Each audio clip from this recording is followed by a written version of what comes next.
साथीहरू, हामीले तीनटा चिजको कहिले घमण्ड गर्नु हुँदैन। ती तीनवटै चिज हाम्रो पास हुन्छ, तर हामीले ती तीनवटा चिजको कहिले घमण्ड गर्नु हुँदैन। धन सम्पत्ति, अनि आफ्नो सुन्दरता, अनि मान सम्मान। धन सम्पत्ति जति नै कमाए पनि यदि तपाईलाई समयले साथ दिएन भने त्यो एकै झट्कामा समाप्त हुन्छ। अनि हाम्रो यो सुन्दरता, रूप, यदि त्यस्तो कुनै ठुलो बिमारी लाग्यो भने त्यो सुन्दरता त्यति नै सकिएर जान्छ। तपाईले याद पनि गर्नुभएको होला।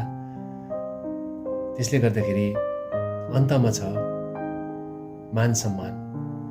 तपाईले जति नै मान सम्मान, मान प्रतिष्ठा कमाउनुहोस्, तर तपाईको त्यो मान सम्मान एउटा सानो गल्तीले गर्दाखेरि एकै झट्कामा समाप्त हुन्छ।